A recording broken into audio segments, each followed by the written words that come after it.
therapy, ventilator shortages persist in district healthcare hospitals.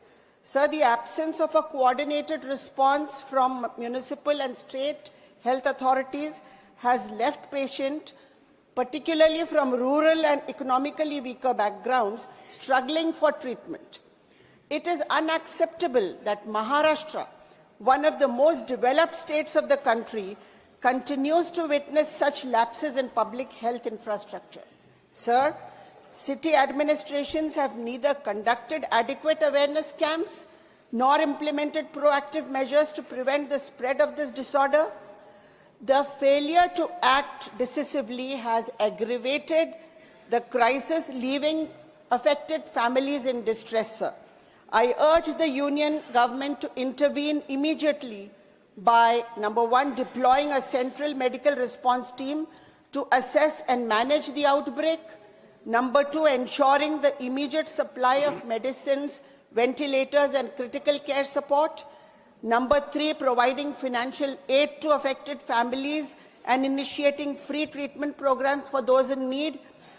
Next, sir, conducting an independent audit of the public health response of Maharashtra and holding those responsible accountable. Strengthening disease surveillance to prevent future outbreaks. This crisis demands immediate action. The inaction of the state government has already endangered lives, and further delay will only worsen the situation. I call upon the Union Health Ministry to take urgent steps to contain this outbreak and ensure that such negligence is not repeated. Thank you, sir. धन्यवाद doctor फौजी. Thank you, Dr. Fazia Khanji. Seal Mohan Patil demand to establish skill development centers for comprehensive industrial development of Rajgarh district.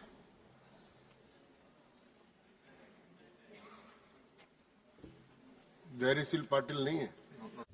Darishil Patil ji is not there, not present. Baroda need to address the problems faced by bicycle manufacturing sector. Thank you, Deputy Chairman, sir. I rise to draw the attention of the government towards most healthy, environment-friendly, meant for masses transportation bicycles.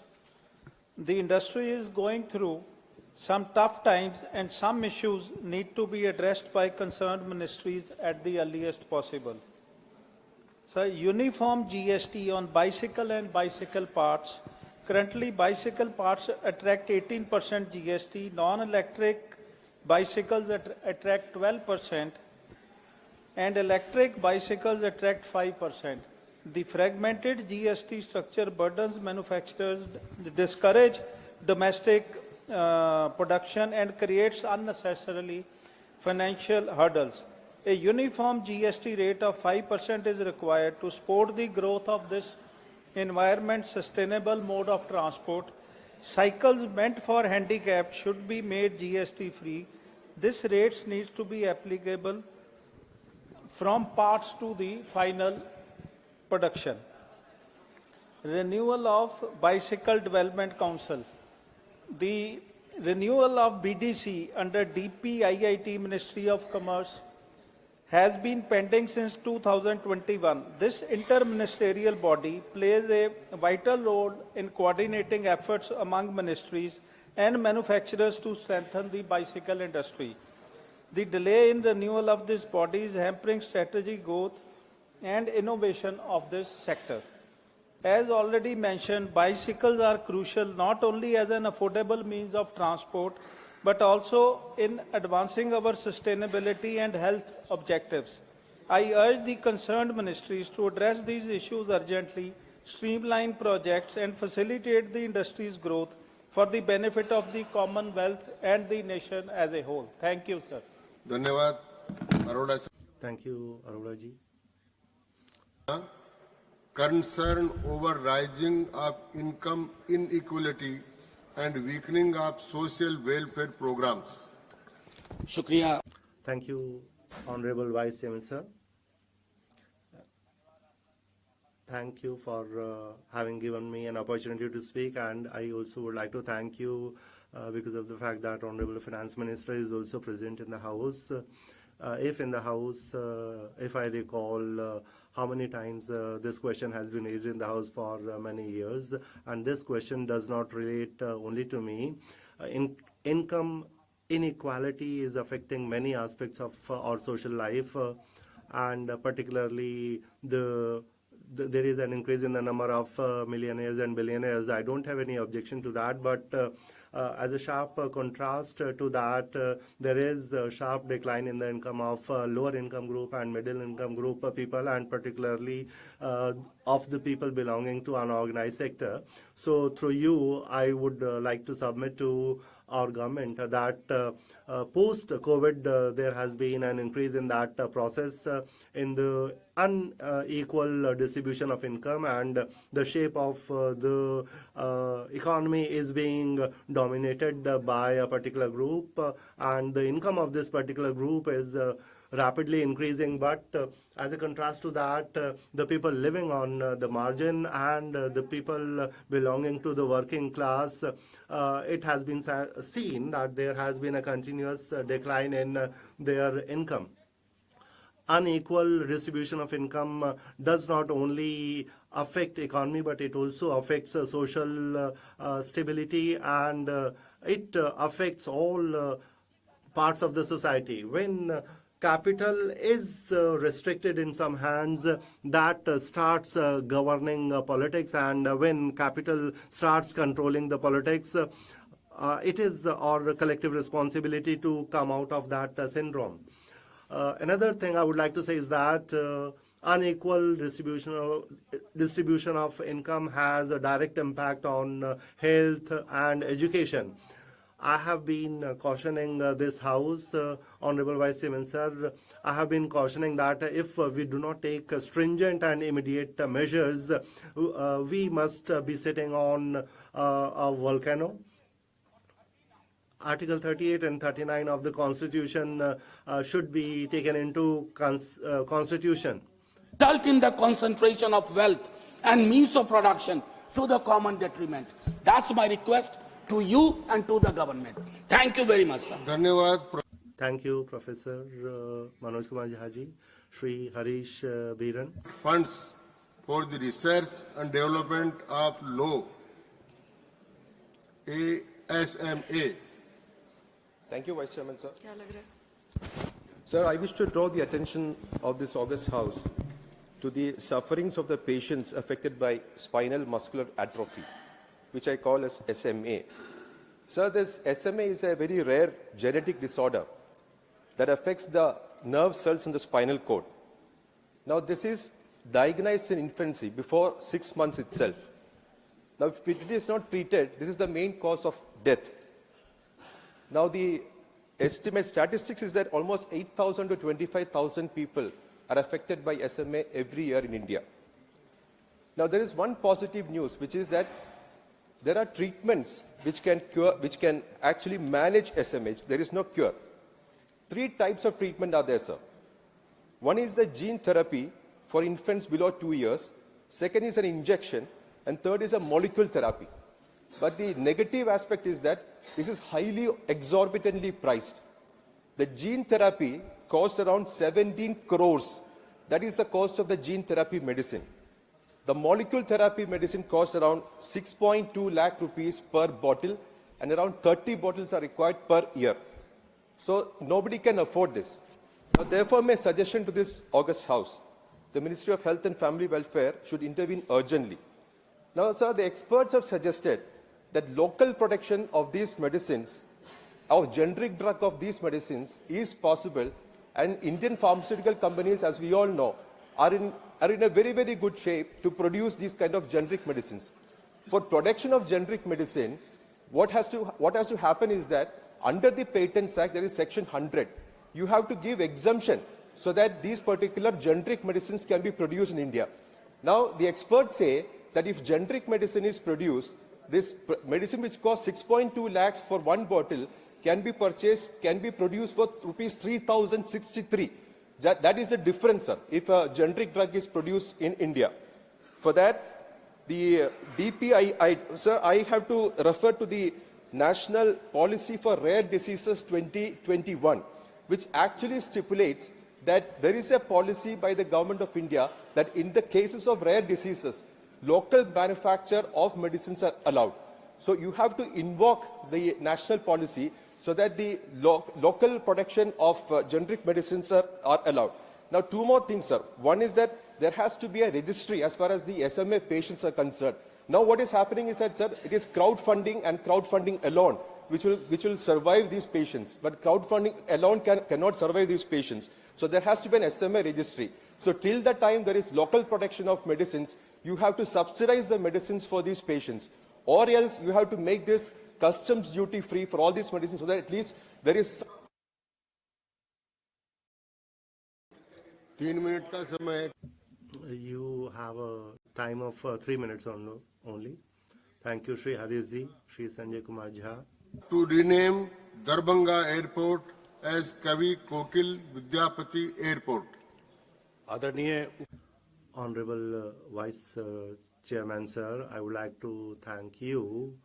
Darbhanga Airport is the most successful airport of the country, and it was the concept of Honorable Prime Minister that in Udan scheme, small aircrafts should be developed, and passengers in great numbers are traveling through this airport, and in this year's budget also it has been extended, and new airports will be developed. Udan scheme is very successful in the aviation sector, and in Darbhanga, Vidyapati has been a great poet, and in 2018, when the foundation stone was laid, the then Civil Aviation Minister had visited Darbhanga, and our Chief Minister Nitish Kumar ji was also there, and it was decided that their airport will be named after him. Vidyapati ji is a famous poet of Hindi and Maithili, and his contribution in Indian poetry has been phenomenal, and keeping his contribution in mind, this airport should be named after him. And in this regard, on 22nd December 2020, the Chief Minister of Bihar and the then he had written a letter to the then Civil Aviation Minister and had requested that this airport should be named after Vidyapati ji. And in this context, a resolution was passed in Bihar Legislative Council, and in that resolution also it was requested that the airport should be named after Vidyapati ji. Sir, through you, I request that this proposal be accepted at the earliest and the airport be renamed as Kavi Kokil Vidyapati Airport. Sir, the name of the Darbhanga Airport should be changed immediately, sir. That is my request. Thank you, Mr. Jha. Nasir Hussain demand to establish a National Institute of Mental Health and Neurosciences branch at Bellary, Karnataka. Thank you, Chairman, sir. Sir, I rise to draw attention to the critical issue of mental health care in Karnataka, particularly the shortcomings of the existing National Institute of Mental Health and Neurosciences, that is NIMHANS in Bangalore, and the pressing need for a new branch in Bellary, sir. Sir, NIMHANS Bellary, despite being one of the India's premier mental health institutions, is severely overburdened. The facility handles a disproportionately high volume of patients, like about 12 lakhs annually, sir. With a doctor-patient ratio of 1:1,456, well above the WHO recommended 1:1,000. This strain is particularly felt in the mental health sector, where rural areas contribute significantly to the increasing demand for services, sir. Due to limited specialist human resources and insufficient infrastructure, NIMHANS is struggling to meet the growing mental health needs of Karnataka and also the neighboring states, including Andhra Pradesh and Tamil Nadu. This is according to the report from New Indian Express, sir. Sir, Bellary offers a strategic solution for addressing the mental health crisis in North Karnataka especially. Unlike more distant districts, which are 600 plus kilometers from Bangalore, Bellary is centrally located, making it more accessible for patients from northern districts like Koppal, Raichur, Gadag, Yadgir, Gulbarga, and Hubli. Additionally, Bellari's proximity to Karnataka's mining sectors, which face higher socio-economic stress and mental health challenges. underscores the importance of establishing specialized mental health care in this region, sir. The city also holds promise for addressing unique challenges such as mining-related psychological disorders, which has often led to many suicides in this area. Sir, Ballari's location also offers strategic connectivity to neighboring states, positioned near the Hyderabad-Bangalore economic corridor. Ballari can serve as a vital hub for patients and researchers from regions like Andhra Pradesh, Telangana, and even Maharashtra, sir. This interstate accessibility is crucial for providing mental health services to underserved areas, reducing the burden on Bangalore's demands and ensuring broader regional reach. Availability of government land and strong transport connectivity makes it an ideal location, sir. Sir, given these considerations, I urge the Ministry of Health and Family Welfare to prioritize the establishment of an immense branch in Ballari, a step that will improve mental health care access for millions across Karnataka and neighboring states. I had even met the Health Minister personally and requested, sir. I hope the Ministry will consider this. Thank you, sir. धन्यवाद Nasir Thank you, Nasirji. Ji Tesing Lepcha demand to extend the Sevok Rangnu railway project to Nathula bypass. Honorable Vice Chairman, sir, demand for extension of railway network from Rangpur to Nathula Indo-Tibetan border. Sevok-Rangpur railway line is a line currently under construction to connect the Indian state of West Bengal and Sikkim, and the first phase is expected to be completed by 2027. The Sevok-Rangpur rail line is part of India's border strategy to enhance connectivity in the northeastern region. By linking Sikkim to the national railway network, the project will help integrate the region more closely with the rest of the country, promoting national unity and security. The plan for extend the all-important Sikkim rail link to Nathula will only be a boon to all-weather connectivity. It will aid the armed forces with logistical support in the forward areas. Nathula, a border area with Tibet, is not only a tourism attraction at a height of more than 14,000 feet, but also an avalanche-prone area. At present, road connectivity provides a comfortable travel experiences for tourists and the forces, but all of them depend on favorable weather. I urge upon government to take up completion of all phases of the Sevok-Rangpur rail line till Nathula on priority basis. As once completed, this rail line is expected to have a significant positive impact on the local economy. It will improve transportation efficiency, reduce travel time, and make Sikkim more accessible to tourists and businesses. This, in turn, will lead to increased economic activities and job creation in the region. This will also aid our armed forces with better connectivity. Moreover, it will help integrate the hill people into the mainstream national life, providing full support to entrepreneurial spirit of the region. Thank you.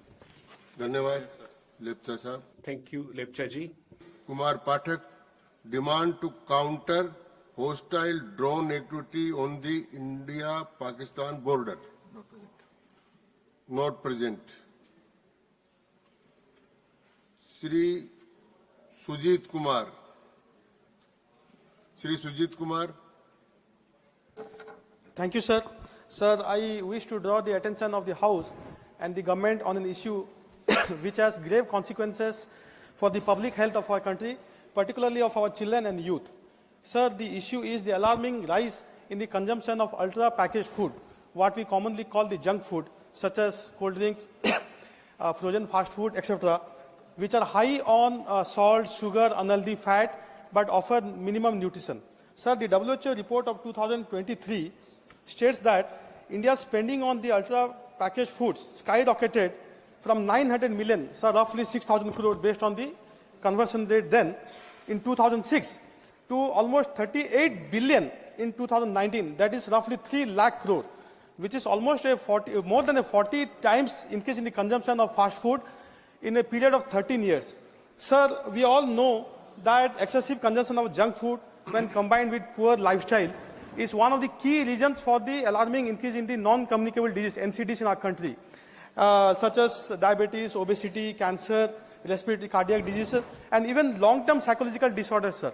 Sir, there's an ICMR report of 2022 which states that the report is titled India, Health of the Nation's States, which shows that NCD-related deaths in India rose from 37.9% in 1990 to 61.8% in 2016. Sir, this is the scenario that we are talking about. And the most worrisome part is that, sir, increasingly children are getting addicted to junk food because advertisements target the children and their impressionable minds. And, sir, 41% of our population is under 18, what we call children, 41% of our population. So, sir, you can imagine the health time bomb that we are staring at. Sir, the national assets of ours, what we call demographic dividend, can become a real, sir, danger to the nation. Our children will end up growing as unhealthy citizens. And the second worrisome aspect is that, sir, the same companies, the same brands which sell better quality ingredients and food products in Western countries, particularly US and Europe, sell cheaper versions of those brands in India, which has huge consequences for our health, of our citizens' health. They prioritize profit over the health of Indian citizens, taking advantage of our regulatory loopholes. Sir, we cannot stop anyone from buying anything. It's at the end of the day the consumer's choice. But at least they should make an informed choice, and the government should take enough measures to strengthen the regulation. So I will, sir, offer through you 4 suggestions, urge the government to take action. Sir, first, stricter FSSAI regulation by amending the FSSAI Act of 2006. Second is to consider the health tax on this junk food, the ultra packaged food. And third is, sir, to adopt mandatory front of pack labeling. Sir, if you compare 2 chocolates, one you buy in Geneva and one you buy in Delhi, you can clearly see how the font size is smaller of the ingredients in. धन्यवाद Sujit Kumar ji. Thank you, Sujit Kumar ji. Shri Santosh Kumar P. need to initiate comprehensive policies for the welfare of Indian expatriates in GCC countries. Thank you, Vice Chairman, sir. The Gulf Cooperative Council, GCC, consists of 6 countries in the Middle East. And we have a very huge Indian population living in these countries. 93,72,076 is the exact number as per the answer furnished in this August House in December last year. Now, sir, we need an urgent need of a comprehensive and pragmatic policy for this Pravasi community who are contributing immensely to strengthen the Indian economy. And out of these, 27% are from Kerala. Sir, there are lots of issues and concerns related to this Pravasi community. And I would like to point out some of the major issues. The first issue is related to the airfare. Sir, this airfare hike, especially during the season time, has become a menace to the Pravasi community. This has become a source of exploitation of this aviation companies. And unfortunately, so as to say, our aviation ministry has become a mute spectator to this exploitation. This issue was raised quite a number of times in this August House and other forums, but we are nowhere near to a solution. So I take this opportunity to urge through you, sir, to take necessary steps to control this airfare. Secondly, sir, suppose one dies in GCC countries. The mortal remains must be taken back to homeland.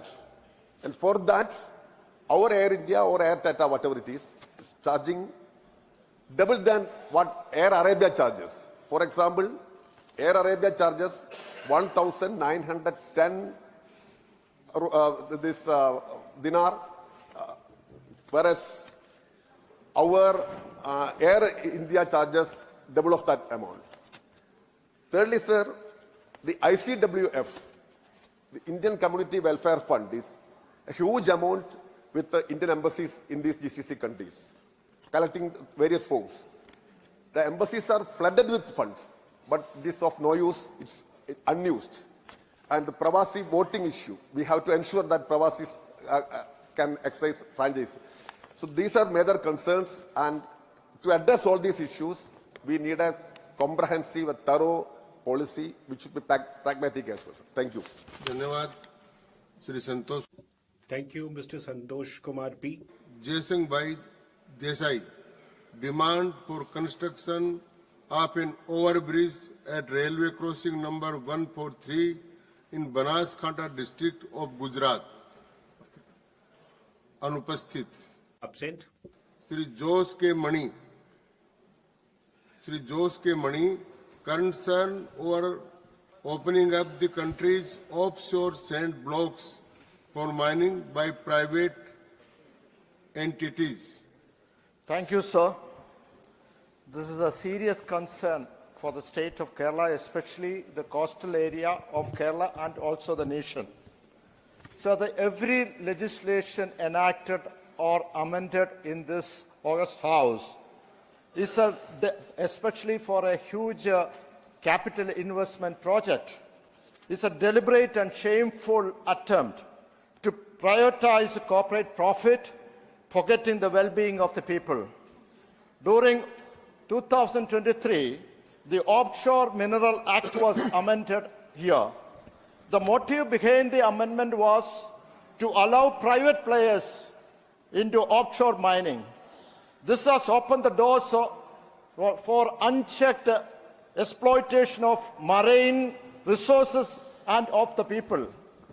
The Geological Survey of India has found about 745 million tons of sand near Kollam in Kerala, Kollam South, Kollam North, Alapi, Ponnani, Chavakkad.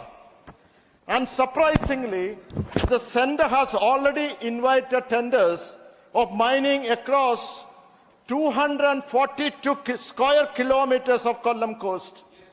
As we all know, whenever a huge capital investment, profit-making projects are auctioned, it goes to one or two companies we all know in the nation.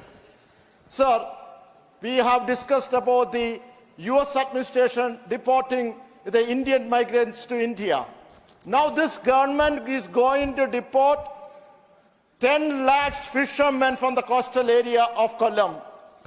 Sir, the venture is done without considering the state interest and the impact on the environment and the marine wealth. Moreover, not a single rupee is paid as royalty to the state government, nor to the fishermen to compensate. The full kitty goes to the sender. Sir, in the tender prospect, it is stated that the Kollam coast block is described as rich in construction sand. But every baby in Kollam knows that it is not an ordinary sand, it is the sand rich in mineral and it is priceless. So the coastal line of Kerala is about 590 kilometers and more than 12 lakhs fishermen are there living in the coastal area. So Kerala has a deep mining will destroy the ecosystem. It will destroy the marine habit and the fish breeding and will have a devastating impact on the state seafood industry. Sir, I have given a presentation or submission to see right for the Dhanyawad. Thank you, Mr. Jose Mani. Dhanyawad. Thank you.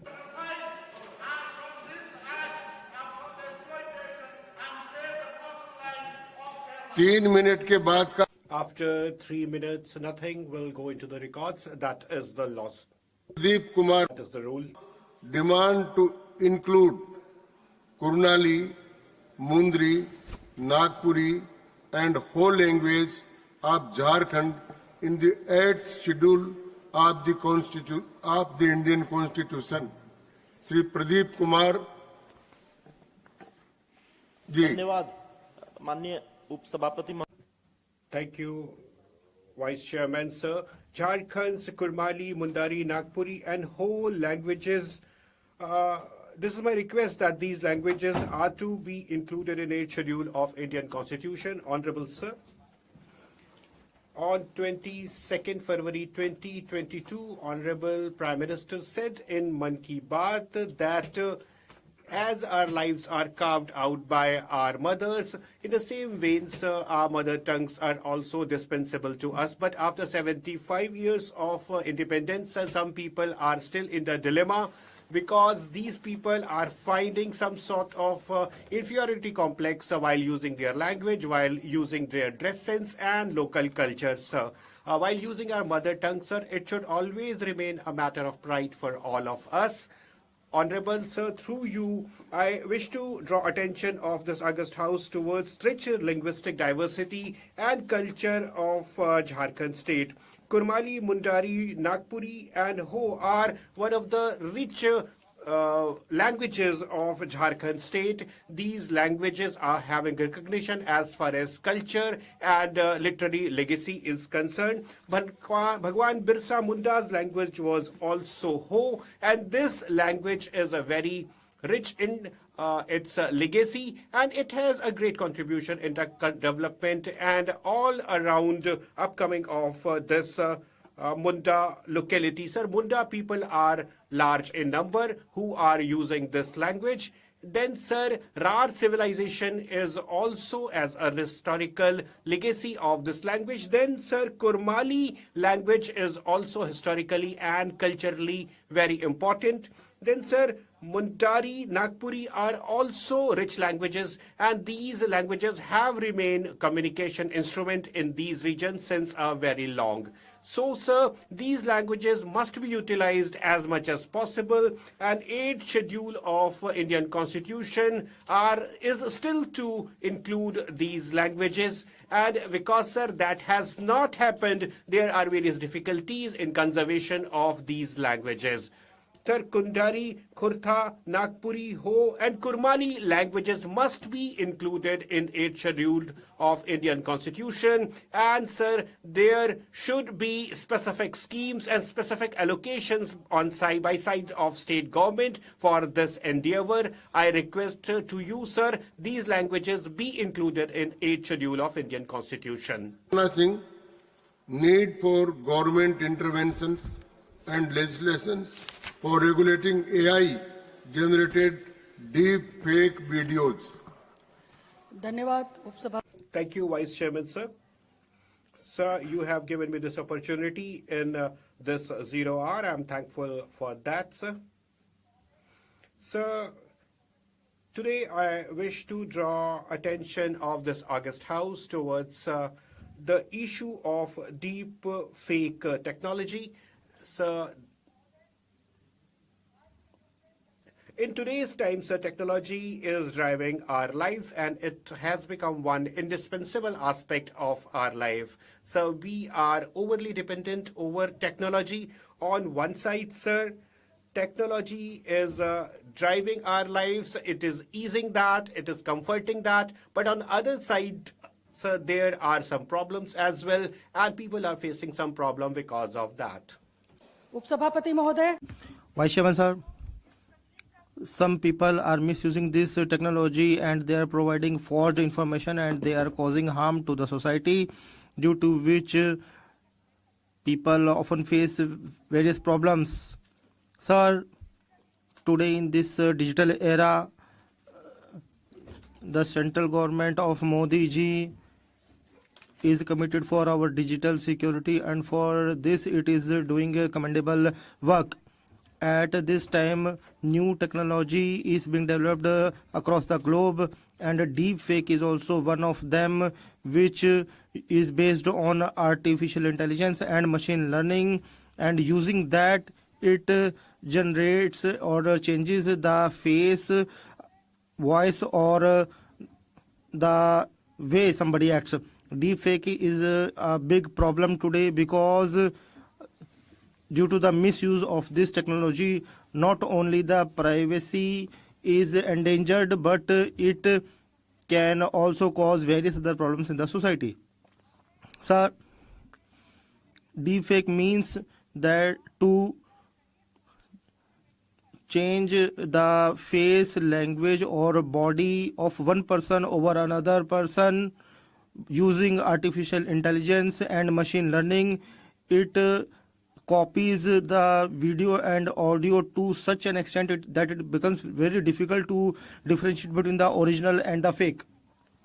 Sir, due to the misuse of deepfake, a lot of question rises, like the danger to privacy and due to the fast changing technology, it is very difficult to control the misuse of deepfake. Sir, this is why through you I would like to urge the government that please take your seat. Thank you. Please take your seat. Thank you.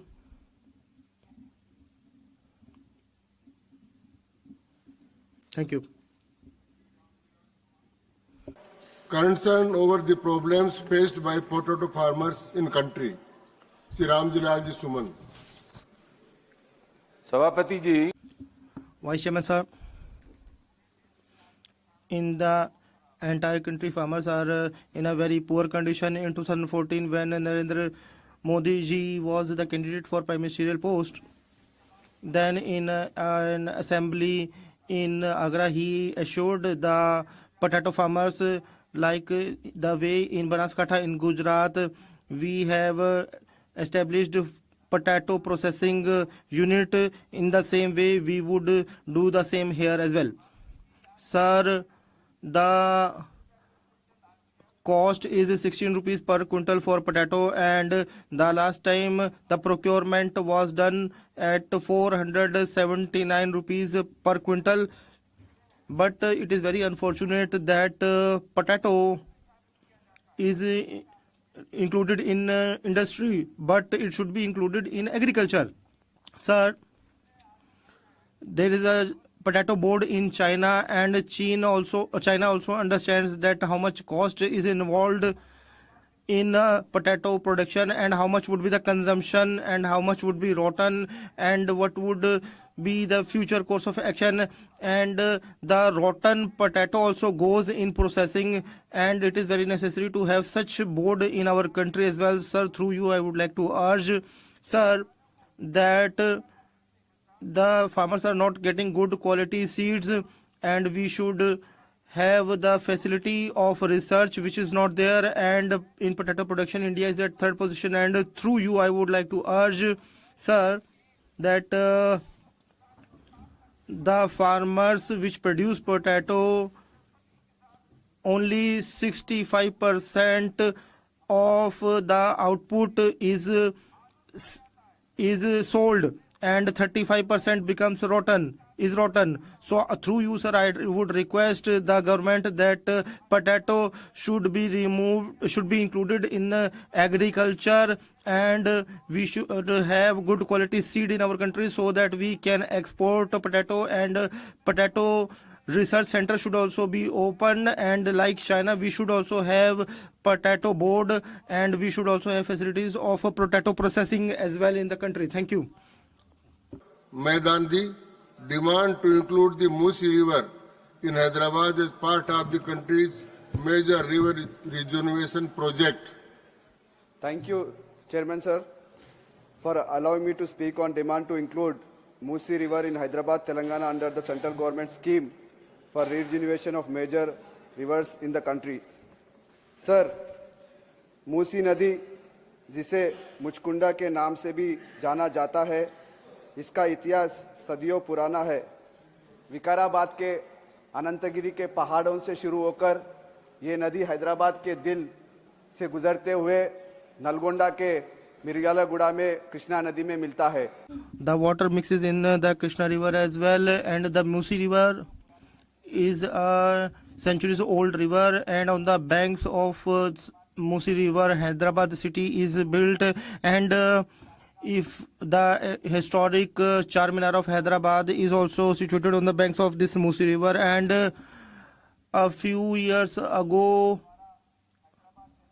Hyderabad city got potable water through Musi river only, and farmers used to cultivate on thousands of hectares of land, and our fishermen brothers also got their livelihood from this river only. But today the condition of Musi river is such that the entire waste of Hyderabad city and industrial chemical water of the Hyderabad city is put into the Musi river, due to which the Musi river has now turned into a nala.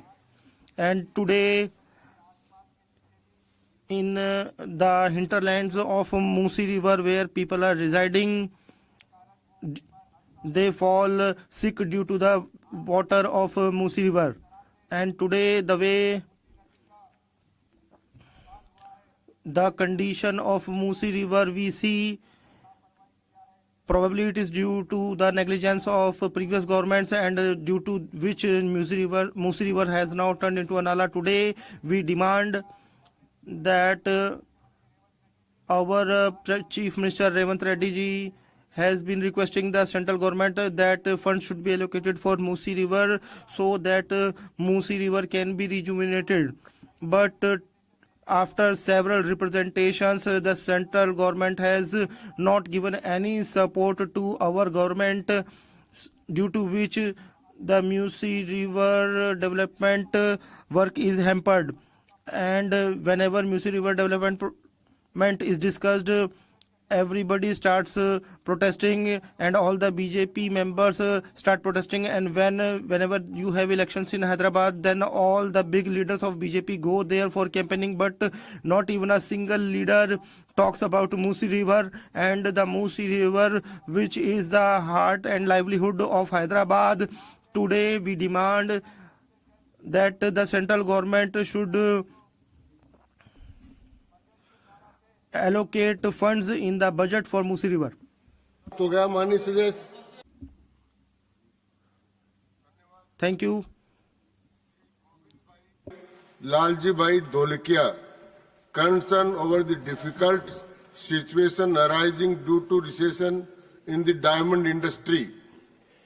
निर्माण मोहा जित संग दोषा आध्यात्म नित्या विनिवृत्त कामा द्वंद्वैर्विमुक्ता सुख दुख संज्ञे गसन्त्य मूढ़ा पदमव्ययम् तत्. आदरणीय Honorable Vice Chairman sir, first of all, today we do not have Gita Jayanti. We are not celebrating Gita Jayanti today. Thank you, sir. You please speak on your subject of the 0 hour. Sir, first of all, I would like to thank you that you have given me the opportunity to speak on this important topic. Sir, I hail from industrial city of Surat in Gujarat, and the textile, and it is very famous for textile and diamonds. And at global level, diamond cutting and polishing is done over there, and it is well renowned in the world. And Surat and Gujarat are also famous for diamond making industry, and this industry provides direct employment of to 10 lakh people, and it also provides livelihood to 50 lakh people indirectly.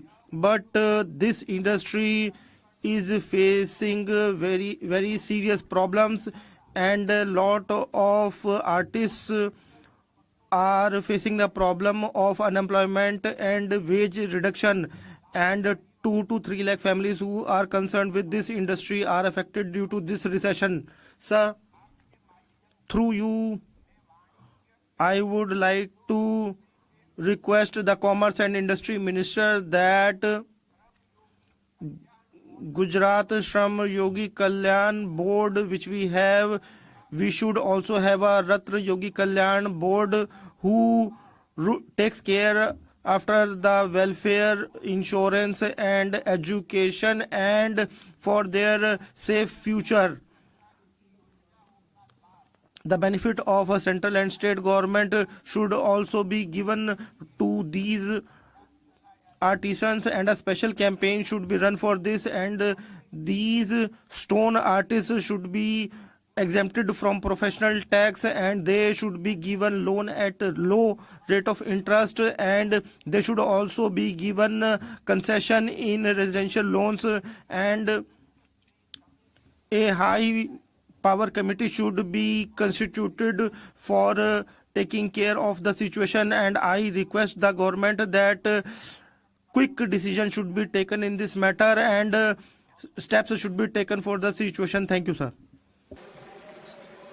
Sriti J.B. Mathur Hisham, concerned over the rising use of narcotics, drugs among adolescents and young adults.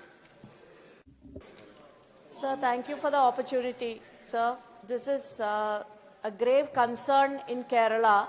The adolescent young boys and girls are dripping into the drugs very, very at higher level.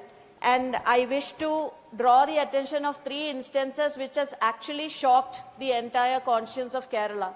One was an incident on a New Year's Eve. A 14-year-old boy killed a 30-year-old man when he was questioned on using drugs in public place. And the police also confirmed that the weapon belonged to the minor, which shows how the drugs have infiltrated to the deeper levels. Second instance was from Malappuram, where a son killed his own mother under drugs, and when police arrested, the boy smiled at the police, and that's a kind of the effect the drugs have in the youth. The third instance is a boy killed 3 members of a family from the neighborhood, again under the instance of drugs. So the escalation of drug-related crimes in Kerala is deeply concerning, and the number of cases under the narcotic drugs and psychotropic substances surged from 5,695 in 2021 to 26,619 in 2022, a nearly 5-fold increase. In 2002 alone, Kerala accounted for 27,545 drug-related arrests, representing 29.4% of India's total NDPS arrest. Recent data from the Kerala Police Department indicates that Ernakulam district alone recorded 8,567 narcotic cases from January 1st, 2023 to June 1st, 2024, the highest in the state. Overall, 41,531 cases were registered under the NDPS Act in the same period. The NCB has further confirmed that high-intensity drugs like MDMA, LSD, and cocaine are being trafficked into Kerala from international sources, worsening the crisis. A Kerala Excise Department survey indicates a sharp rise in drug demand among adolescents, further exposing the failure to control this menace. The Azad Foundation 2019 reported highlighted nationwide increase in drug addiction, with a UN report estimating 1 million registered heroin addicts in India, while unofficial figures suggest over 5 million. So this has to be, this gravity of the situation. समय समाप्त हुआ. Time is over. Your time is over, honorable member. Rajni Ashok Rao Patil demand to address the problems faced by farmers in Maharashtra.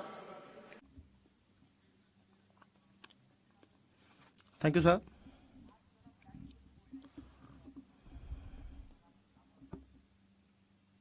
महत्त्वाच्या अशा कृषी विषयावर मला या ठिकाणी बोलायचं आहे. निसर्गाचा I would speak a very important issue pertaining to agriculture.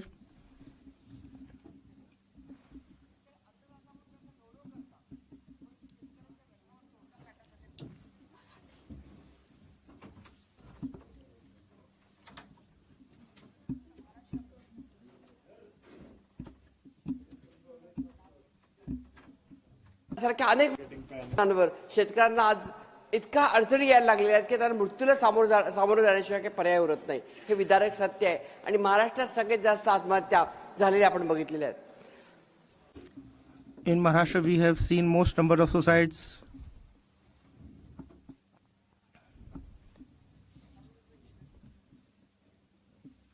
मध्ये सांगितलं 2021 मध्ये Maharashtra. In 2021, the Maharashtra government has declared that one can take insurance in 1 rupee and farmers were happy, but it was not very useful.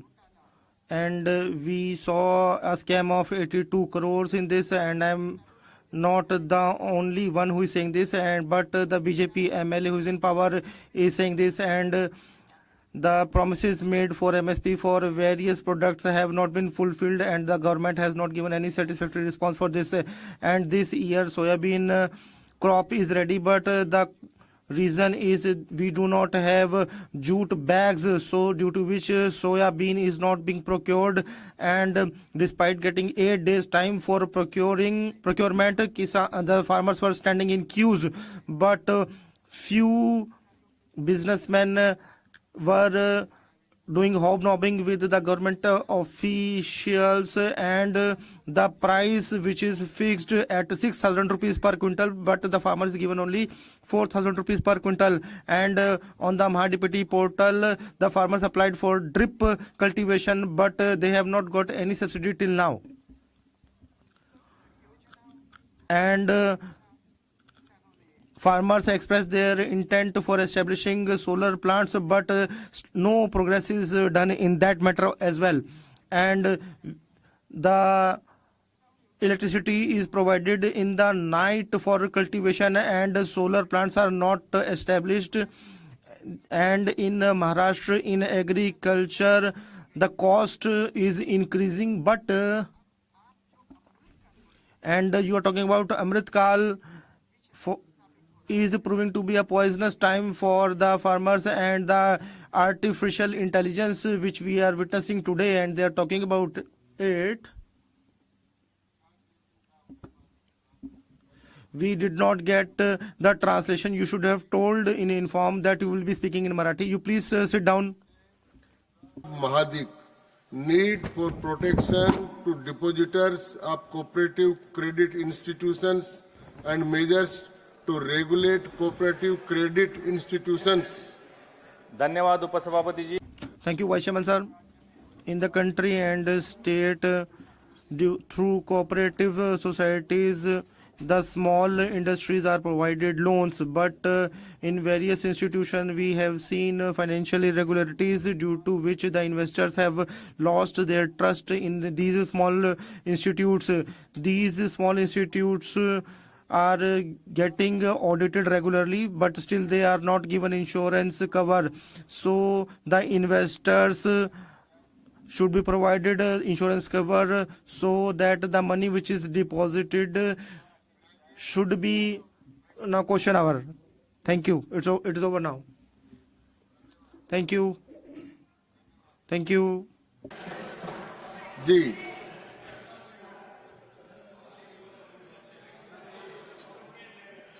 Question number 46.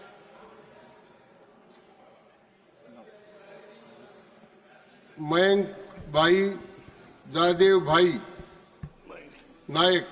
Question number 46. Mantri Mohoday. Honorable Minister, please. Adi Sabhapati. Honorable Vice Chairman, sir, a statement is laid on the table of the House. Thank you. Supplementary, first supplementary, Sri Mayank Bhai, Naik.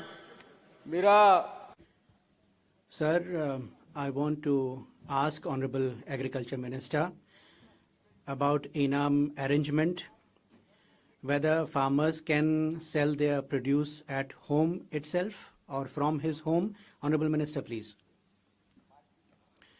Honorable Vice Chairman, sir, Honorable Prime Minister Shri Narendra Modi has taken the initiative as a visionary leader, and farmers' welfare and agricultural development are his utmost priority. I'd like to ask the honorable member for asking question about Enam. Enam means Electronic National Agricultural Market. Earlier, farmers used to go only, and they could go only to the neighborhood mandi, and they used to sell produce there. And if rates were better elsewhere, they would not have the information. Enam is now in place.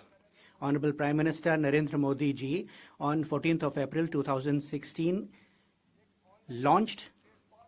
It's an online trading platform launched by the Honorable Prime Minister, and it provides remunerative prices of the produce to the farmers. One nation, one market is the concept on which it works, and digital media connects all mandis and markets for farmers to get highest bidding and highest remunerative prices, and markets have been made available to the honorable member has asked whether any system is there for farmers to get remunerative prices. Yes, of course, they can get highest remunerative prices, and sitting at home, yes, they can get it there too. Under eNAM scheme, module is there and photo can be uploaded from the farm gate itself by the farmers. They need not bring it to the marketplace in the first instance. Without bringing the produce at the marketplace, they can take it to the auction platform through eNAM medium, and 360 degrees they can have it videographed and upload that, and the bidders can see it, how it is, and then bid for it. And eNAM does it. And from the lot at their farm gate of their produce, they can actually get it there at the farm gate of their homes. So the waiting time is cut, everything is done there and then. So I'd like to tell the honorable member that at home he can do it. He knows what are the rates, and across the country what is the price. He is aware, and he knows the rates prevailing 3 days ago also. Whether we have to wait for tomorrow, he knows that also. It's the biggest facility that has been given by the Honorable Prime Minister to the farmers. I thank the Honorable Prime Minister. FCO trading module has also been put in place, under which FPOs can also, without bringing their produce to the market, can upload the videos and photos and sell it accordingly. So I'm very happy to tell the honorable member that yes, across the country the farmers have this market available to them, and the middlemen are done away with. We can see at places that rates are varied at various places. The farmers knows the rates prevailing across all the mandis and markets in the country, and directly with the traders he can negotiate and do the trading there and then. That is why definitely from his home itself he can sell the produce. Thank you, Honorable Minister. Second supplementary. Mayank Bhai, Jaidev Bhai Naik. माननीय उपाध्यक्ष जी, Honorable Vice Chairman, sir. Honorable Prime Minister is leading the actions that are being done for welfare of the farmers. Whether eNAM can benefit FPOs also, if yes, how many have been so far taken on board, and eNAM provides some assistance to the states, and through that what assistance is provided to states? I'd like to know, sir, from the Honorable Minister. Honorable Vice Chairman, sir, many a time the small farmers who have land holdings small in size and have less amount of produce, they on their own cannot get remunerative prices for their produce. So Honorable Prime Minister under his leadership has done something better for them. Also FPOs have been now put in place for these small farmers. 10,000 FPOs are there now, sir, and they are together, they are organized, and they can do branding. They have inputs also available to them, and when they are organized, then for remunerative prices they can do whatever it takes.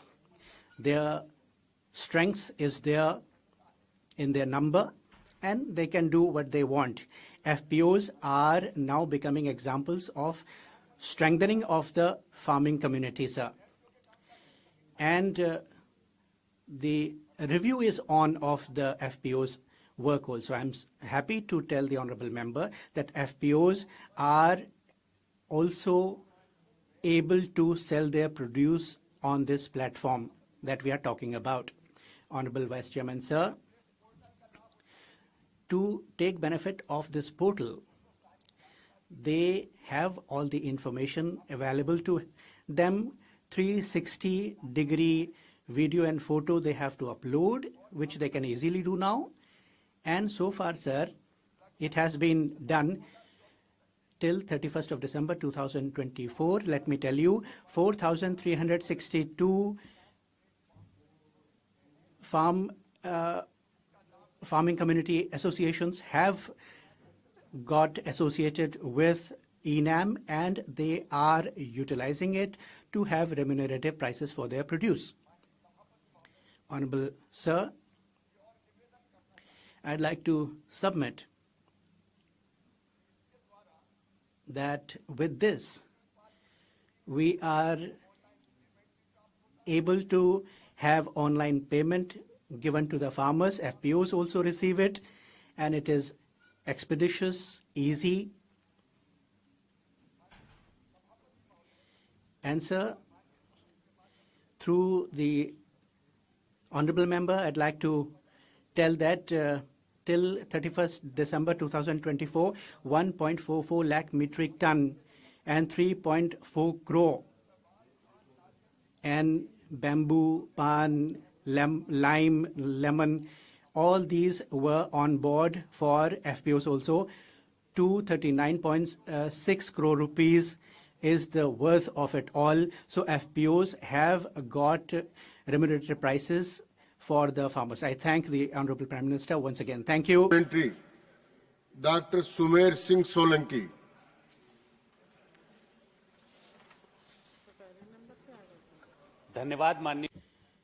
Thank you, Mr. Vice Chairman, sir.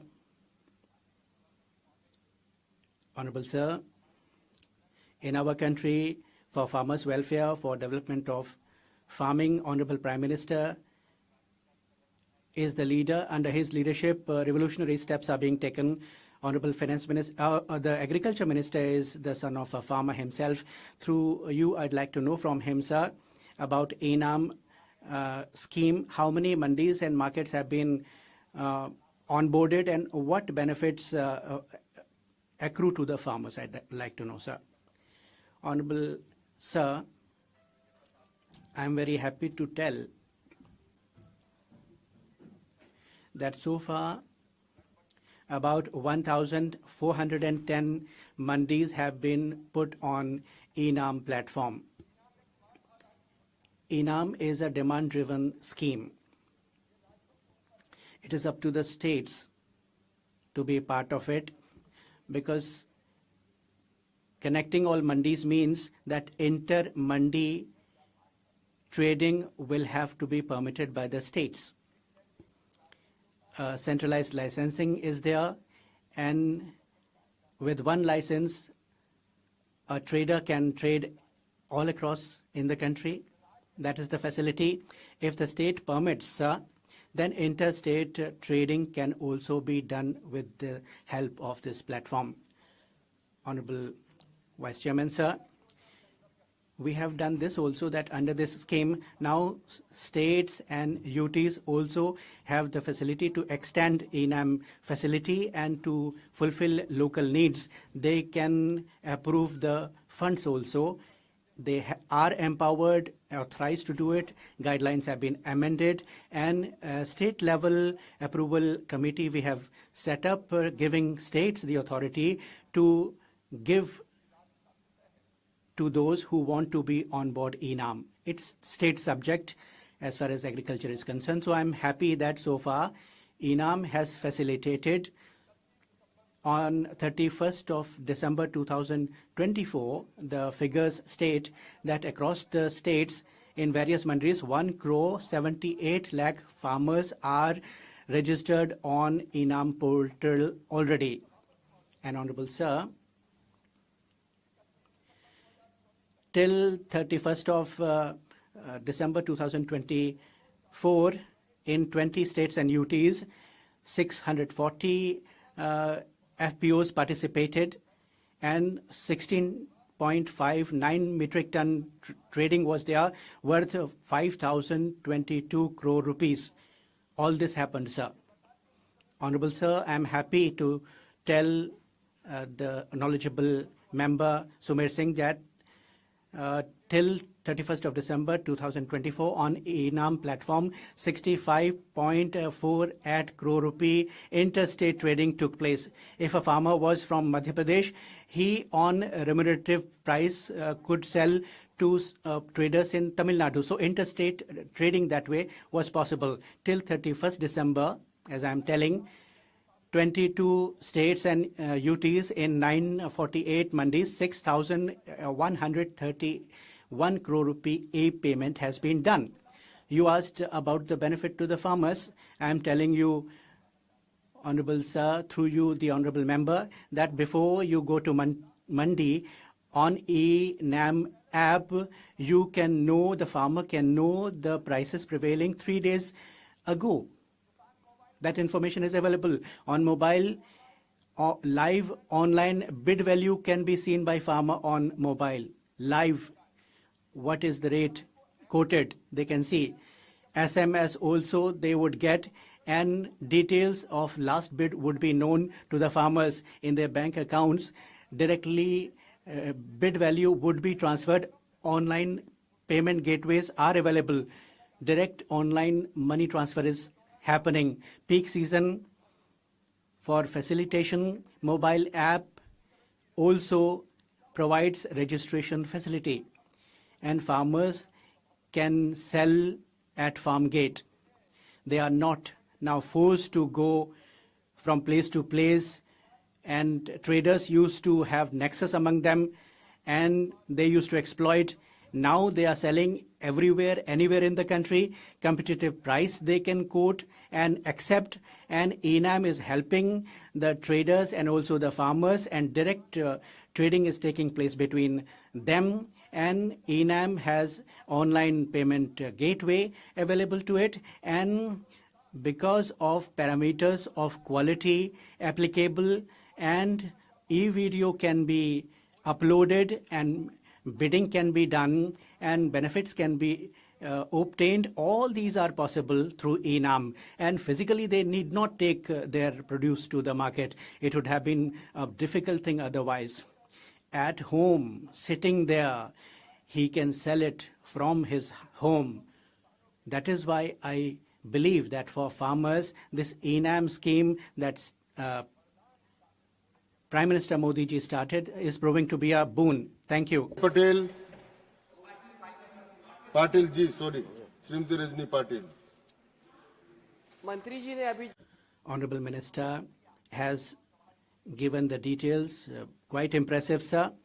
But I have to say something. Whatever you say is ideal, but personally, what I see, I also come from farming community and a family of farmers.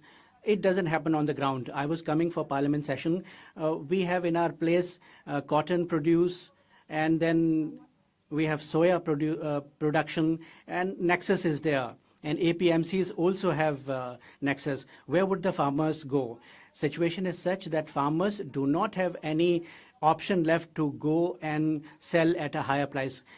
MSP is not known. Cotton, you have not talked about legalizing it also. So what is the government doing? What is the minister going to do?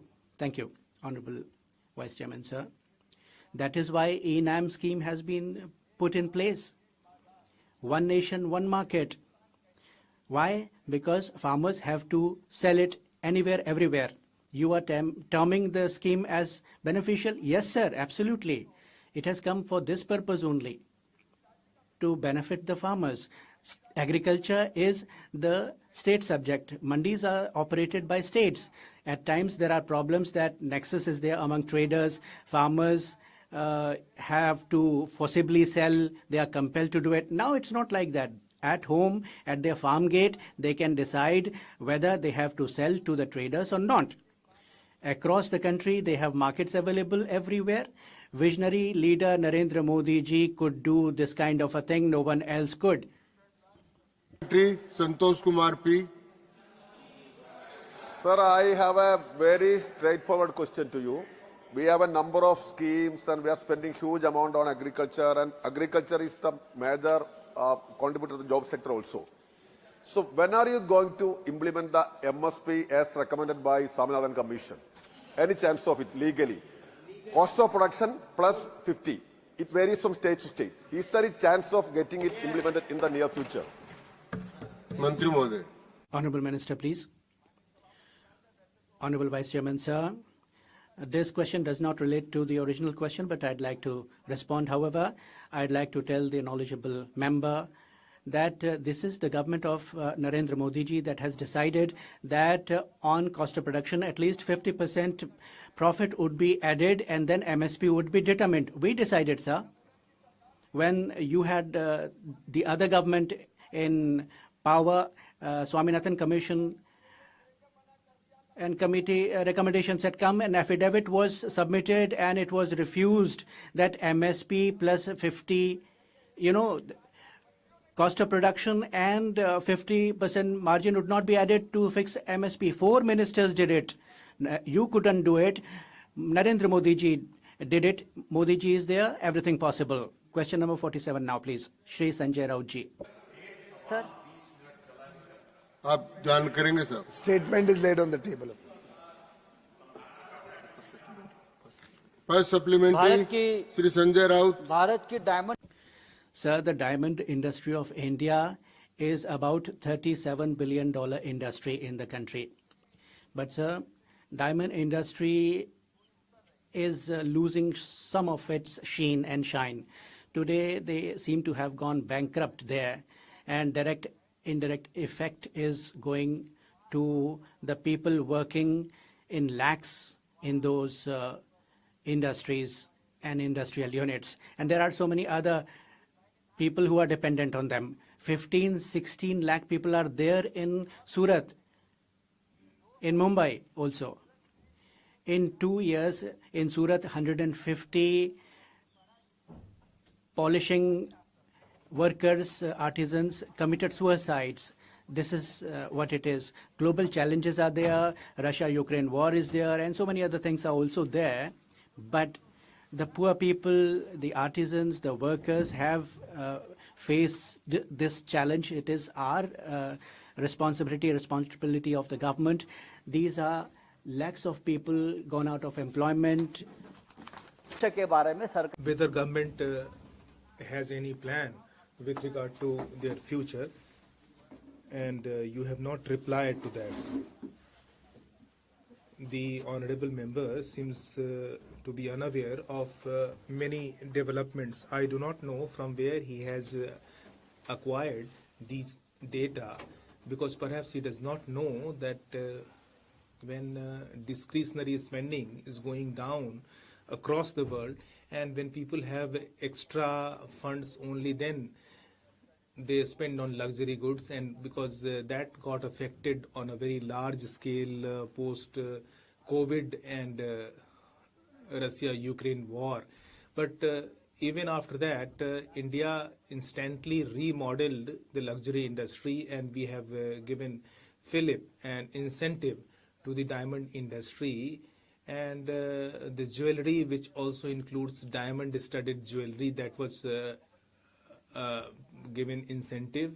And we have created a common facility center in Mumbai through which various exporters can create new designs. They can take it to other parts of the world. So many such steps have been taken in this regard, and I would also like to inform the honorable member that diamonds, lacquer diamonds, are fast becoming India's forte, and we have become a leader in this respect because of technology. And secondly, we have two types of lacquer diamonds, and IIT Madras is also doing research on that. The government is funded 242 crore rupees for this research, and once this new technology is in place, we will become a superpower in this field also.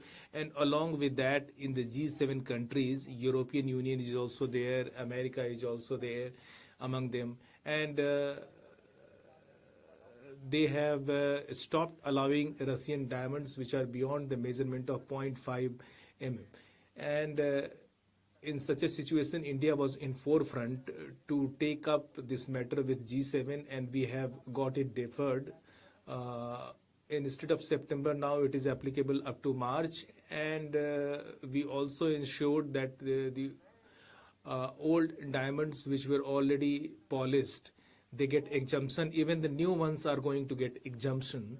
And in quantity terms, I think the honorable member needs to be given this information that in quantity terms, these lab-grown diamonds and natural diamonds, if we include, if we take both of them into account, then you don't find that there is too much of decline.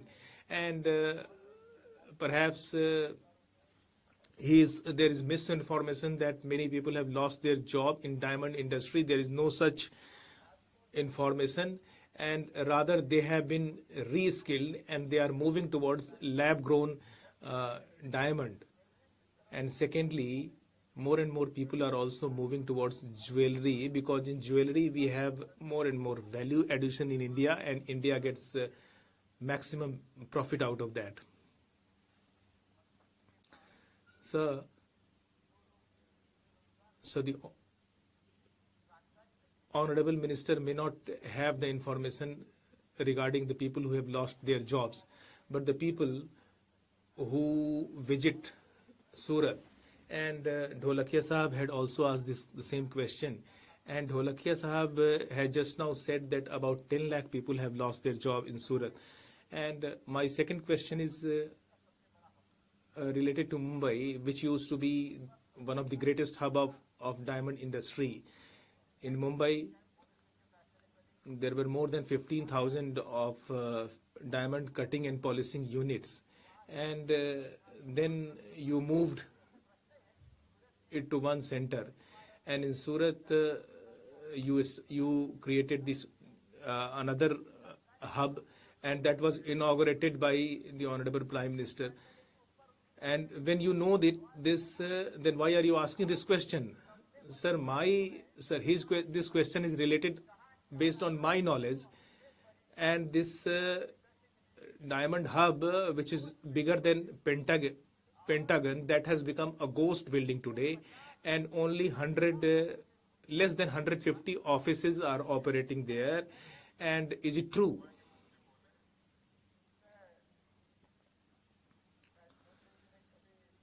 Sir, perhaps Sanjay ji does not have proper knowledge of diamond business, because he may not have dealt into it. But for his information, I would like to inform you that whenever new project is set up, it is gradually it is occupied, and in Surat all the units have already been sold, and people will do the furnishing, they will bring the equipment and machines, and after that they will start marketing. And in business, everybody does a futuristic planning, and those were I'm not talking about the old days when the earlier governments, and their time is over, and perhaps he is today with those parties who have become outdated, and they would be missing opportunities. Let me give him another example, that in Surat we have set up a new facility, and a bigger facility and bigger center is going to come up in Mumbai, in Navi Mumbai, for gem and jewelry. But the country is also adapting itself to the global demand. As for example, Mumbai people have told me that they are focusing more on gem and jewelry, because jewelry has become more attractive.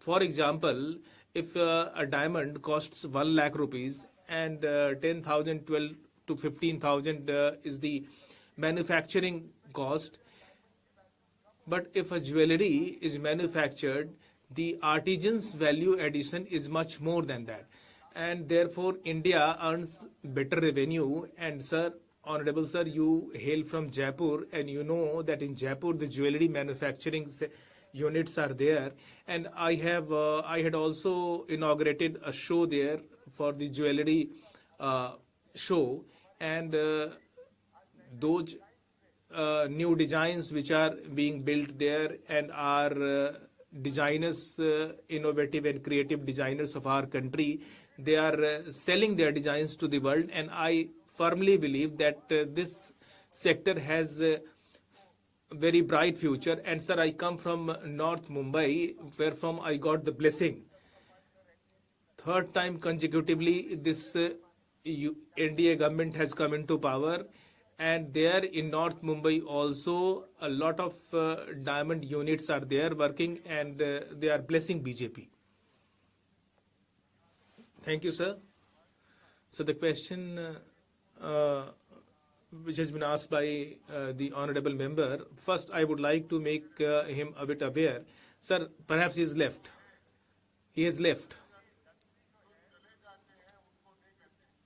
Those who have left, they should not be referred to.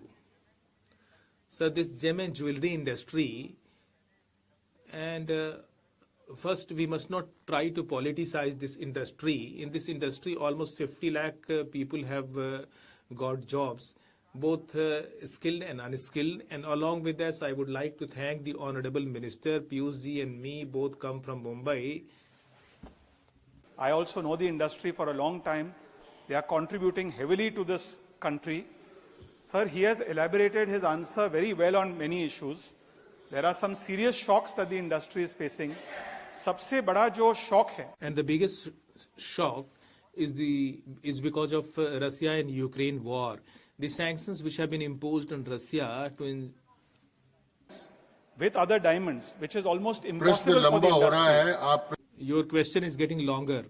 Who is working very hard with the G7 countries, what steps the government is taking to ensure that we do away with these sanctions altogether? Thank you. Mantri Mohoday. Sir, through you, I would like to inform the honorable member that the right of imposing sanction rests with every country. For example, tomorrow we may also impose some sanctions on those countries which do not have cordial relations with us. So we cannot do away with this right of imposing sanctions. But how those sanctions are going to be implemented, for that India has been continuously taking up the matter with the concerned countries and G7 countries, and in various G7 meetings we have been discussing these issues, and we have taken up, so we have had so many meetings with them, and my last meeting had been with the Minister of Belgium. Just 3 weeks ago in Brussels, I had a meeting with them. And before that, I had a discussion with the entire diamond industry representatives in Antwerp. I had a discussion in India also with the representatives of diamond industry, and those requirements had to start from September, but on our request it has been postponed to March. And earlier there was an apprehension that what will happen to the older diamonds, and that has been grandfathered, and we have put pressure on G7 for that they will not attract sanctions. Sanction is only on the measurement of 0.5 carat and above, and in jewelry, the Russian diamonds which are used and they are processed in the third countries. Suppose a diamond is coming from Russia, and there it comes to India, and the further value addition is done. So that has also been exempted from the purview of sanctions on the request of India, and we have constantly discussing this issue with the industry and G7 countries, and because of this dialogue today they are reconsidering it. In Botswana, they have set up a new lab for testing. If in Botswana it gets tested and it comes to India, it will not attract any sanction, and we have requested the EU to set up a lab in India also, and this testing can be done in India itself, and if there is any apprehension regarding any particular diamond, so that can be flagged over here. So we are taking up this issue with G7 countries. But what I told Sanjay ji, that is very much important for the House to take note. In natural diamonds, this problem is there. But in lab-grown diamonds, there is no problem because that is being manufactured in India and it is 10 times cheaper. And it is equally beautiful, it is equally presentable. The only difference is that natural diamond is extracted from the mines through a natural process. And today, through the help of technology, through the help of same technology, these lab-grown diamonds are being manufactured, and it is the same process, and that process has been made duty-free by the Honorable Finance Minister. And on that tiny seed, the way through carbon deposition, diamond is grown inside the soil. Similarly, in the lab also, it is provided this same kind of atmosphere, and it goes through the same process, and that is how it will provide more value addition to the diamond industry in India, and people in India will have more jobs, and our export will also grow.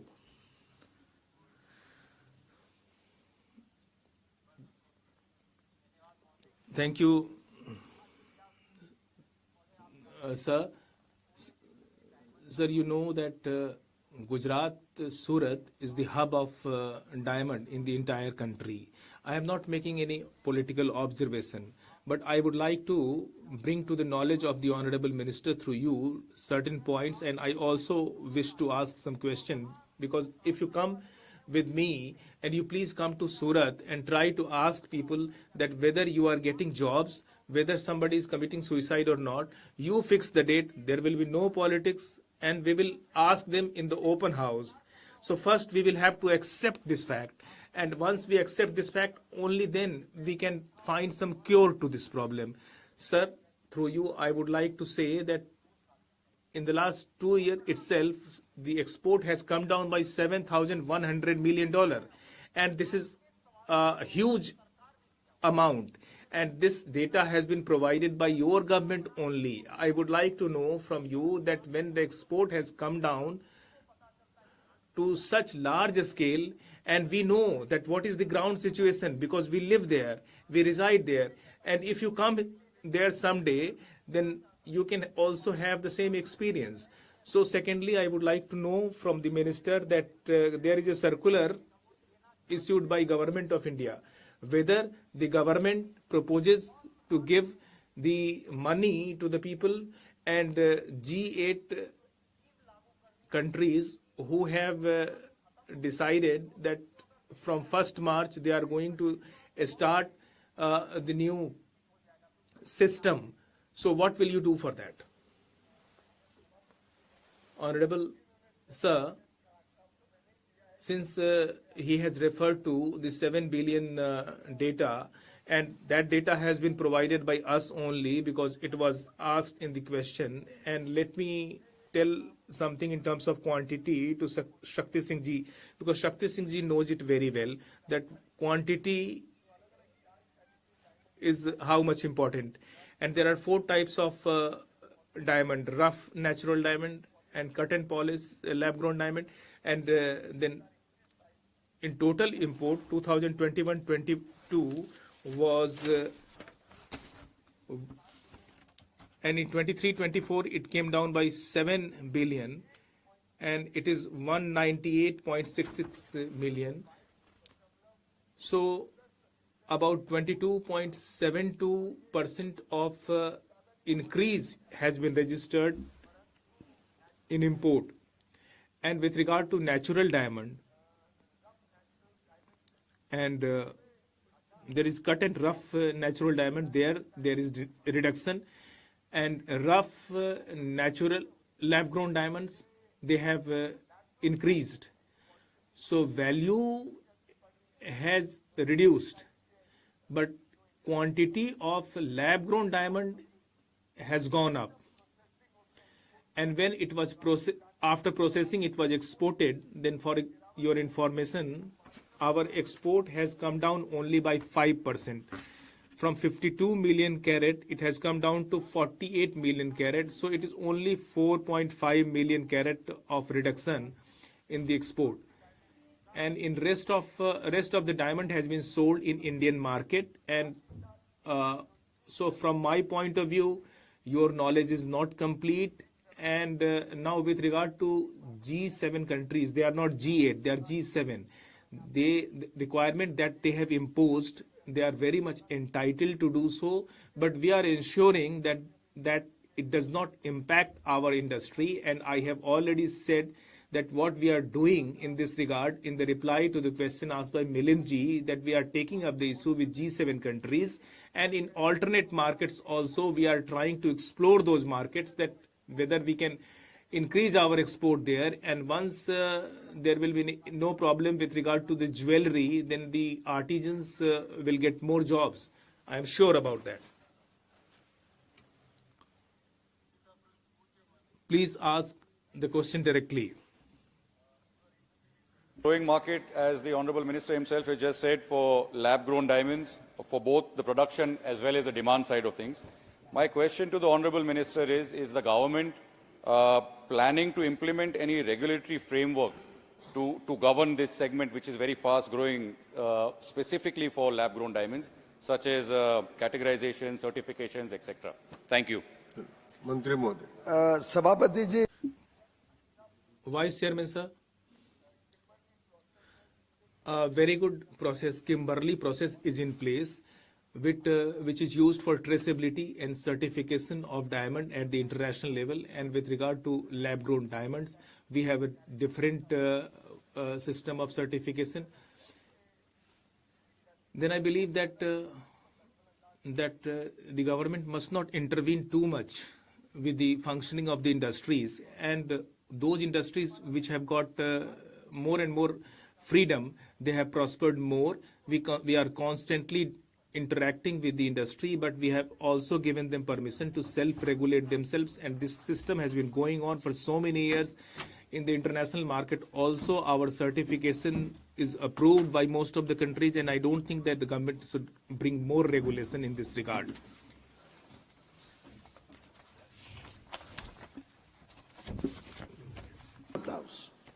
First supplementary, Sri Rajya Sabha. Thank you, sir.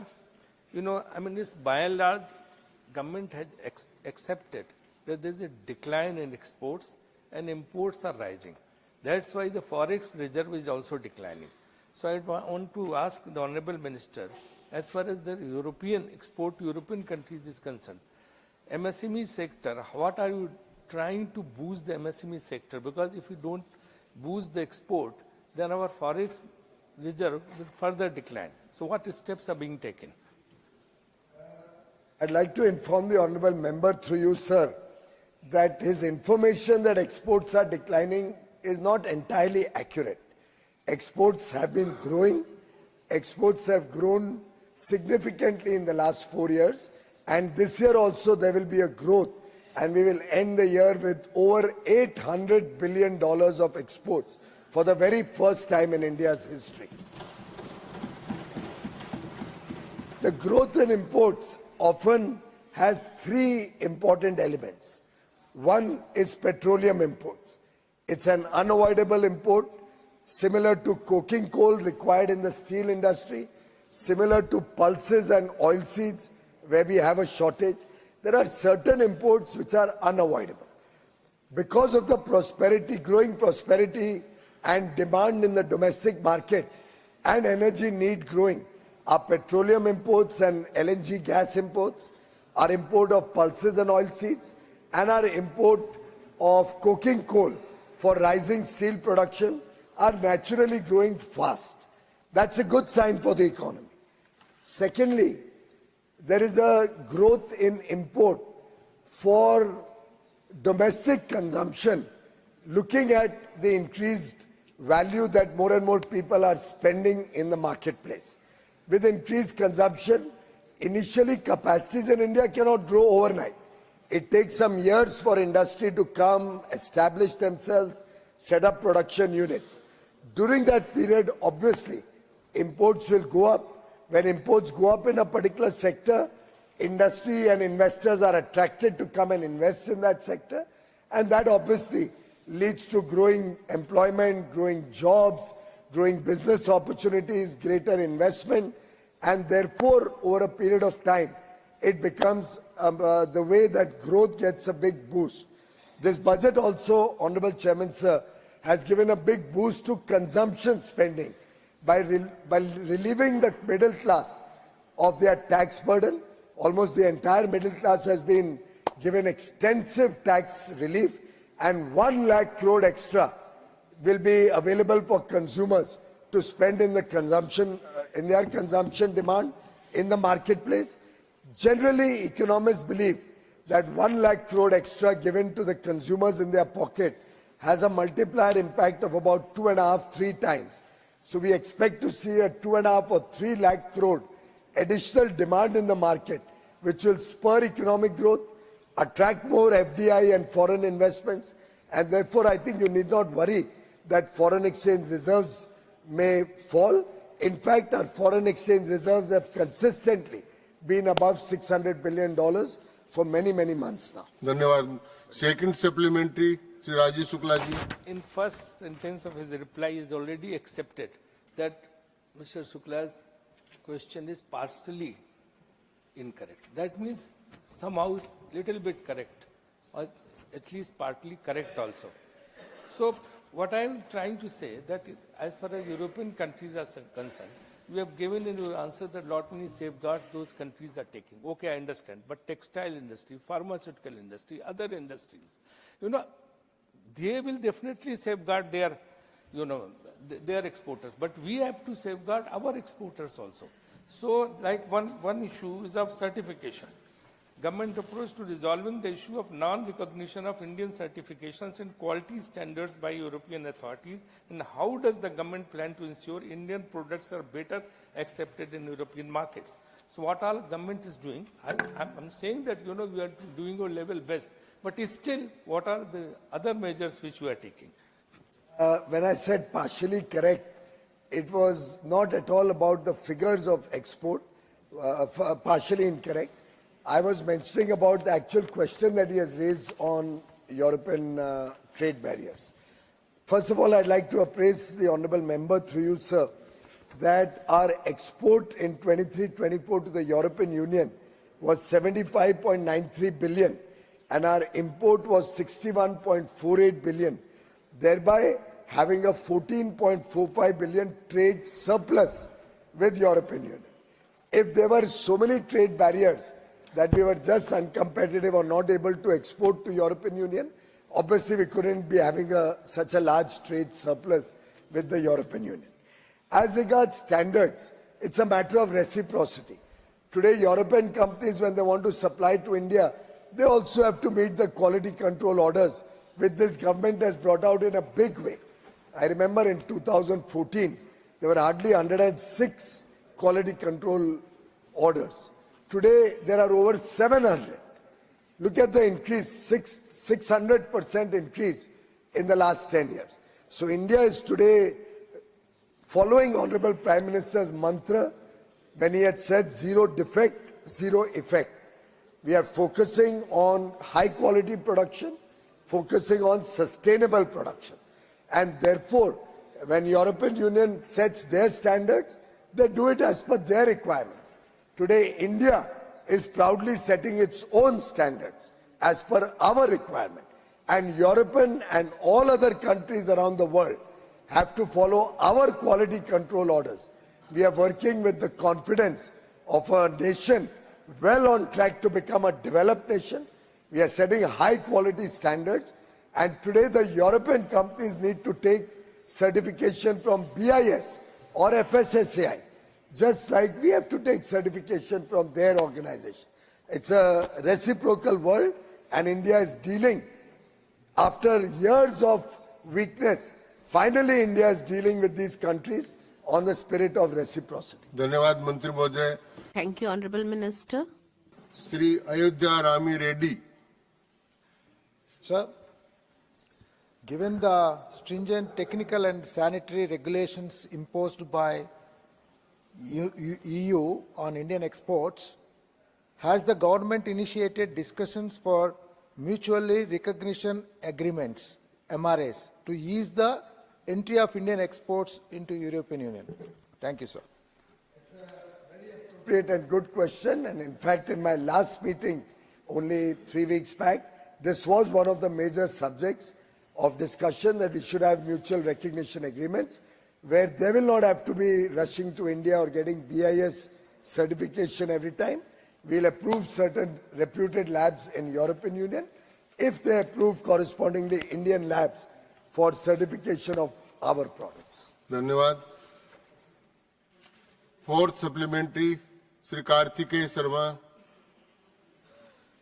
Thank you, Honorable Vice Chairman, sir.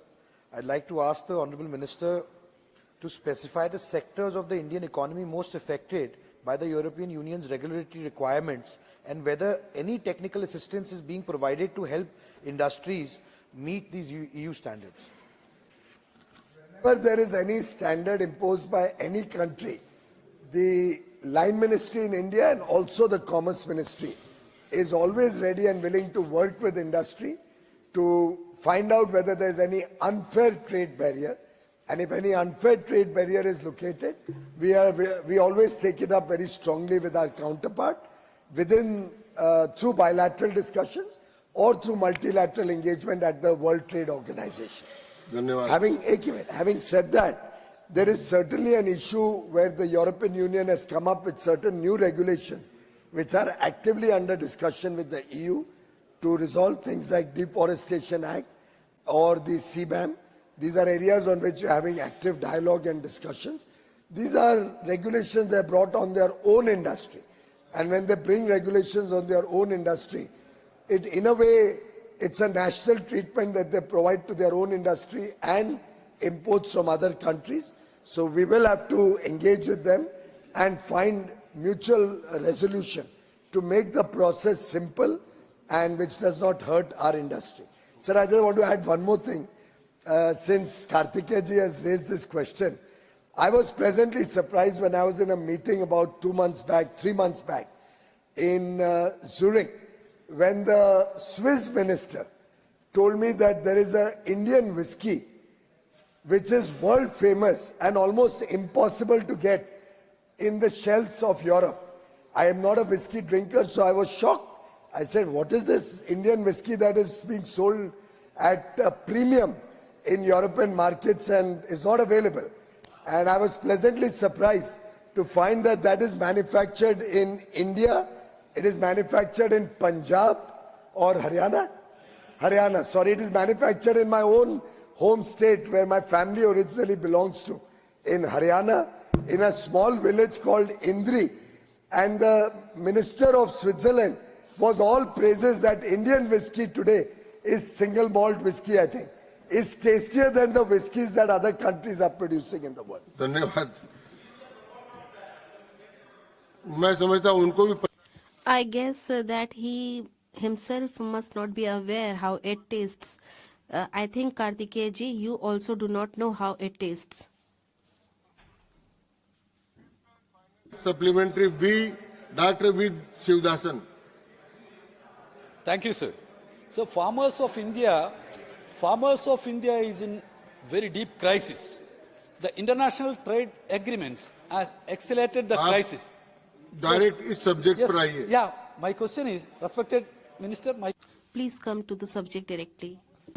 in India is very deep crisis. The international trade agreement has escalated the crisis. In India, petrol price is increasing, but one of the byproduct of petroleum synthetic. Sir, separate press. No, sir. My question, I am trying to frame the question, sir. So synthetic rubber has been imported. So please, sir, has been imported very low margin, sir. The rubber farmers are suffering due to ASEAN free trade agreement.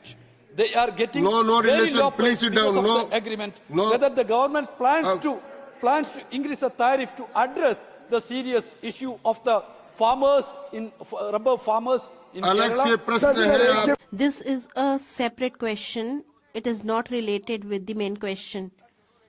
Sir, I would only like to tell Sir, though the question is not related with the main question, but the entire world should know that with their own favor, the Congress government had formed the free trade agreement of ASEAN, Japan, Korea, and they did not talk with the farmers. They did not have any concern of the farmers, and they were not at all concerned about the condition of the MSME. They just shook hands with the Congress party, and they have meted injustice with the rubber farmers in the country. Shri Vaiko. Yes. Question number 49. Manya Mantri ji. Level of House, sir. First supplementary, Shri Vaiko. Mr. Vice Chairman, sir, this year, rupees 4,364 crores allotted to food processing under this budget. There are 41 food parks and approximately 400 cold chain ecosystem and other agro-processing clusters proposed in the scheme. I would like to know from the Honorable Minister how many food parks and other cold chain ecosystem agro-processing clusters are proposed to be established in Tamil Nadu and in the neighboring states. Mantri Mohoday. Sir, Vice Chairman साहब क्योंकि Sir, since the honorable member talked about the budget, I would like to definitely tell him that the Prime Minister of our country has his focus on the hygienic food, and he is very, very particular about food safety and nutrition. So, as he said, I would like to thank the Honorable Prime Minister that we have got 4364.4 crore rupees as budget. Some new things have been incorporated, like in Bihar, our minister is sitting here. In the same manner, NIFTIM is in your own state, Tamil Nadu, in Tanjavur, and it has been given in Bihar now. I would definitely like to tell you that they have done a really good job.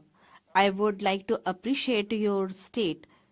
In NIFTIM, whatever new children came, BTech, MTech, PhD students, or like upskilling, etc., very good work has been done there, especially in the mission mode. In Tanjavur, onion processing has been done, coconut, tomato processing has been done. Your state has done very good job. NIRA processing is a new initiative that has been taken by your state regarding sugar and sugar crystal. And as you asked about the lab testings and laboratories, 23 are sanctioned in your state and 19 of these are operational, 4 are ongoing, and total 51 crore rupees have been provided to your state as grants. And there is one irrigation unit in Tamil Nadu, and it is demand driven. We do not have any scarcity of funds, and the government has proposed that 50 multi-product food irrigation units and 100 testing units can be set up, and if your state will demand, you will definitely get it. As you talked about food parks, it was a very old scheme. Many of the food parks were set up in different corners of the country, but now we do not have any plans to set up any new food parks. So the government does not have any scheme to set up new food parks now. Mr. Vice Chairman, sir, under the PM Kisan Sampada Yojana, how much credit-linked financial assistance is provided to entrepreneurs for creation of modern infrastructure for setting up food processing industry in the state of Tamil Nadu in the last 3 years? Our state is known for rice production and therefore rice bran oil, de-oiled cake for cattle feed and other products. How much credit-linked subsidy and for seed capital sanctioned to self-help groups in the state of Tamil Nadu with the details?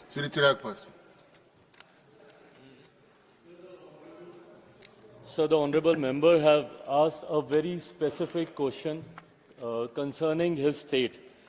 I would give the details. My MOS has also explained it in detail about the NIFTEM. This is one of the university which has been extremely recognized across the country and over globally as well. Sir, under my ministry, there are 3 schemes primarily through which these are the schemes through which we implement our schemes. This is Pradhan Mantri Kisan Sampada Yojana, PMKSY, which you just mentioned, and there's this PMFME scheme and there's this PLI scheme. These are the 3 schemes under which there are sub-categorization which you have asked for the details.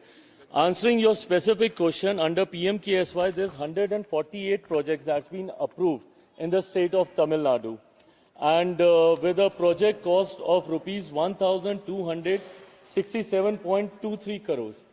And under the PMFME scheme, there's 1,16,164 micro food processing units that's been sanctioned with a loan amount of rupees 3,273.4 crores. So these are the schemes that we have implemented. And also, if you need a detailed breakup, state-wise, district-wise also, that can also be provided to you. Adding to my answer, I'll also like to mention that for the state of Tamil Nadu, 4 incubation centers have been approved with the subsidy of 8.78 crores. So these are the details of the scheme that we have. If you need further breakup of that, that will also be provided to you, sir. Thank you. Dr. M. Thumbedurai. Third question. Regarding the food processing the units, sir, especially in Tamil Nadu, most of the farmers, especially tomato, when they are growing, they are not able to market the product because of the low price. Whether the central government come forward to have established that kind of industry, food processing industry, giving subsidy to the farmers to save their lives, because this is the serious matters going on in Tamil Nadu, especially consumer. This one. Mantri Modi. Honorable Minister. Sir, rapidly we are increasing the infrastructure and we are providing that ecosystem. So Press the House stands at Question are over.